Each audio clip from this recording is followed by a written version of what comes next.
கிறிஸ்துவுக்குள் எனக்கு பிரியமானவர்களே, உங்களுக்கு என்னுடைய அன்பின் வாழ்த்துக்கள். இந்த 7 மாதம் ஆண்டவர் நம்மை கடக்க பண்ணி இந்த 8வது மாதத்திலும் பிரவேசிக்கும்படியாய் கர்த்தர் நமக்கு கொடுத்த ஸ்லாக்கியத்துக்காக அவரை நன்றியோடு ஸ்தோத்தரிக்கிறோம். இந்த மாதத்திலும் ஆண்டவர் நமக்கு கொடுக்கிற வாக்குத்தத்தம் ரோமருக்கு எழுதின நிருபம் 9ஆம் அதிகாரம் 33ஆம் வசனம். இதோ இடறுதலுக்கான கல்லையும் தவறுதலுக்கான கண்மலையுமாகிய கிறிஸ்துவை சியோனில் வைக்கிறேன்.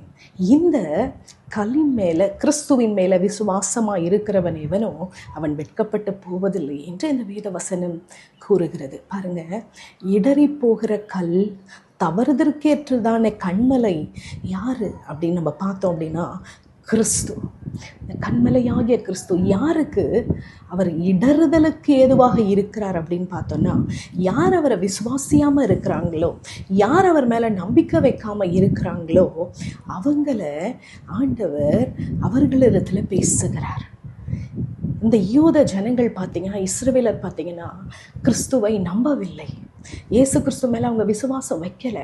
இயேசு கிறிஸ்து அவங்களோடு கூடயே சாப்பிட்டார், அவங்க கூடயே நடந்தார், அவங்க கூட பேசினார், அவங்களுக்கு போதகம் பண்ணினார். தேவாலயத்தில் அவர் அதிகமாய் ஜனங்களோடு இருந்த போதிலும் இவர் தான் மேசியா, இவர் தான் ரட்சிக்க வந்தவர், இவர் தான் ரட்சகர் அப்படின்றத அறியறதுக்கு அவங்களுடைய கண்கள் குருடாக்கப்பட்டிருந்தது. அதற்கு காரணம் என்னன்னா, அவங்களுக்கு விசுவாசம் இல்லாமல் அவங்க வாழ்க்கையில் அவர்கள் இருந்தாங்க.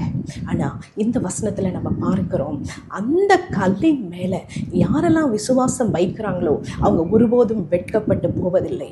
எனக்கு அன்பான தெய்வ பிள்ளைகளை, வெட்கப்படுற ஒரு சூழ்நிலையில் உங்களுடைய வாழ்க்கையில் நீங்கள் போய் கொண்டு இருக்கிறீங்களா?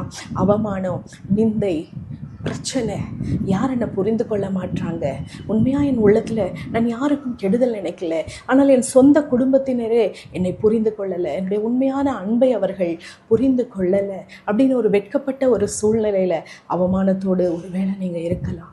அல்லது ஆவிக்குரிய வாழ்க்கையில் என்னால் நான் தடுமாறி கொண்டே இருக்கிறேனே, நான் திருப்பி விழுந்து போகிறேன், என்னால் எழுந்து ஸ்டடியாக நிற்க முடியல, ஒரு நாள் நான் ஜெபிக்கிறேன், 10 நாள் ஜெபிக்க மாட்டேன், ஒரு நாள் வேதம் வாசிக்கிறேன், ஆனால் அதை வாசிக்கணுன்ற இன்ட்ரெஸ்ட் இல்லை. இப்படிப்பட்ட ஒரு நமக்கே நம்முடைய வாழ்க்கையை குறித்த ஒரு வெட்கமான ஒரு நிலைமை அப்படி காணப்பட்டால், இன்றைக்கு இந்த வேத வார்த்தையின் மூலமாய், இந்த வாக்குத்தத்தத்தின் மூலமாய் ஆண்டவர் நம்மோடு கூட பேசுகிறார்.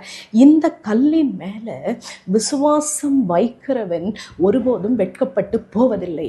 எனக்கு அன்பான தெய்வ பிள்ளைகளே, நம்ம மாம்சத்தில் வாழ்கிறோம், விழுந்து போன இந்த உலகத்தில் வாழ்கிறோம். நம்முடைய மாம்சம் பலவீனமானது, நம்மால் நம்ம நினைக்கிறத செய்ய முடியல, நம்ம நினைக்காததை தான் நம்ம செய்கிறோம். ஆனால் கர்த்தருடைய வார்த்தை சொல்லுது, இந்த கல்லின் மேலே விசுவாசம் வைக்கிறவன் வெட்கப்பட்டு போவதில்லை. அப்போ நம்முடைய விசுவாசத்தை கிறிஸ்துவாகிய கண்மலையாகிய கிறிஸ்துவின் மேலே நம்ம முழு விசுவாசத்தையும் வைக்கும்போது, நம்முடைய பற்றை, நம்பிக்கையை அவர் மீது நம்ம வைக்கும்போது, உறுதியாக அவரை நாம் பற்றி கொள்ளும்போது வெட்கப்பட்டு போவதில்லை என்று வேதம் சொல்லுகிறது. வேதம் வார்த்தைகள், சத்திய வார்த்தைகள், அது பொய் சொல்லாது. அப்போ இன்றைக்கு நம்ம ஒரு தீர்மானம் எடுப்போம். இந்த கண்மலையாகிய இந்த கிறிஸ்துவின் மேலே என்னோட விசுவாசத்தை முழுவதுமாய் நான் பதிக்கணும். இந்த விசுவாசத்தில் குறைச்சல் ஏற்படக்கூடாது, சந்தேகம் எனக்கு ஏற்படக்கூடாது. இந்த கிறிஸ்து என் வாழ்க்கையில் வரும் பொழுது என்னோட வாழ்க்கையில் ஆவிக்குரிய வாழ்க்கையாக இருக்கட்டும், இந்த உலக பிரகாரமான வாழ்க்கையாக இருக்கட்டும், கர்த்தர் நம் வெட்கத்துக்கு பதிலாக நமக்கு அவர் சந்தோஷத்தை தருவார். தலைகுனிவுக்கு பதிலாக நம்மை உயர்த்துவார். நம்முடைய வாழ்க்கையில் கிறிஸ்து இருப்பாரே ஆனால் நம்முடைய வாழ்க்கை வெட்கப்பட்டு போகிற வாழ்க்கை அல்ல, மற்றவர்களுக்கு ஆசீர்வாதமான வாழ்க்கையாய் மாறும். கிறிஸ்து நம்முடைய வாழ்க்கையில் இருக்கும் பொழுது நம்ம தலைகுனிந்து வாழ்கிற வாழ்க்கை அல்ல. சந்தேகம், சந்தோஷம் இல்லாமல், சமாதானம் இல்லாமல், நிம்மதி இல்லாமல், ஒரு நாள் சோர்வா ஒரு நாள் நல்ல அப்படி இருக்கிற வாழ்க்கை அல்ல. கிறிஸ்துவோடு கூட இணைந்த வாழ்க்கை. கிறிஸ்து நமக்குள்ளாக இருக்கும்போது புதிய பலன், புதிய ஜீவன், புதிய நம்பிக்கை. நாம் நம்பிக்கையுள்ளவர்களாய் மாத்திரம் அல்ல, நம்ம மற்றவர்களுக்கு நம்பிக்கை தருகிறவர்களாக மாறுவோம். கிறிஸ்து எனக்கு ஜீவனாய் என் வாழ்க்கையில் இருப்பார் செய்வார் என்ற நம்பிக்கை, அசைக்க முடியாத நம்பிக்கை நமக்கு இருக்குமானால் நம்ம வாழ்க்கை வித்தியாசமாக மாறும். ஏன் தெரியுமா? அவர் தான் நம்முடைய ஜீவனின் பலனாக இருக்கிறார். அந்த கிறிஸ்துவை இன்றைய நாளில் நம்ம விசுவாசத்தோடு விசுவாசிக்கத்தக்க கண்களை கர்த்தர் திறக்கும்படியாய் நம்ம அர்ப்பணிப்போமா?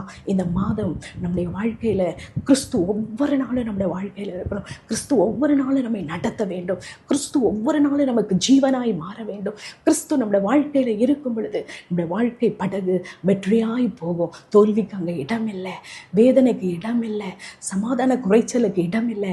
கிறிஸ்து ஜீவன். கிறிஸ்து நமக்கு ஜீவனாய் இருக்கும் பொழுது அந்த கல்லின் மேலே நம்ம விசுவாசம் வைக்கும்போது மூளைக்கு தலைக்கல்லாகிய கிறிஸ்து உங்களோட வாழ்க்கையும் என்னுடைய வாழ்க்கையும் மேன்மைப்படுத்தி அவருக்காய் ஜீவிக்க ஒரு உன்னதமான வாழ்க்கை திட்டத்துக்குள்ளாய் கர்த்தர் நம்மை வழி நடத்துவார். கண்களை மூடி நம்ம அவரை நோக்கி பார்ப்போமா? எங்கள் அன்பின் தெய்வமே, ஆண்டவரே, நீர் எங்களுக்கு கொடுத்த இந்த வாக்குத்தத்தத்துக்காய் ஸ்தோத்திரம். ஆண்டவரே, இந்த கல்லின் மேலே விசுவாசம் வைக்கிறவன் ஒரு நாள் வெட்கப்பட்டு போவதில்லை என்று நாங்கள் வாசிக்கிறோமே. உடைய அருமையான வாக்குத்தத்தங்களுக்காக ஸ்தோத்திரம். ஆண்டவரே, நாங்கள் பெரிய காரியம் ஒன்றும் செய்யலப்பா. ஆண்டவரே, விசுவாசத்தை முழுக்க முழுக்க உம்மீது வைக்கும்படியான கண்களை, விசுவாச கண்களை கர்த்தர் எங்களுக்கு திறந்தருளுவீராக. ஆண்டவரே, உம்மை சார்ந்து கொள்ள, உம்மை பற்றி கொள்ள, உம்மை முழுவதுமாக எங்கள் வாழ்க்கையில் ஆண்டவரே ஆளுகை செய்கிற ஆளுகையின் தலைவராக, ராஜாவாக நாங்கள் வைக்க உதவி செய்யும். எங்கள் வாழ்க்கையில் வெட்கத்தை நீர் சிலுவையில் எடுத்து விட்டீர். ஆண்டவரே, எங்களுக்கு தோல்வியை நீர் எடுத்து விட்டீர். எங்கள் வாழ்க்கையில் முன்னேறி செல்ல, தொடர்ந்து முன்னேறி செல்ல, ஆவிக்குரிய வாழ்க்கையில் ஆண்டவரே, உலக பிரகாரமான வாழ்க்கையில் உம்முடைய வெளிச்சத்தை நாங்கள் அப்பா காண்பிக்க கர்த்தர் எங்களுக்கு உதவி செய்யும். எங்கள் வாழ்க்கையில் ஒளியாய் வந்து நீர் எங்களை வழி நடத்தும். துதி கன மகிமையாக உமக்கு செலுத்தி இயேசுவின் நாமத்தில் ஜெபிக்கிறோம் பிதாவே. ஆமேன், ஆமேன். கர்த்தர் உங்களை ஆசீர்வதிப்பாராக. God bless you.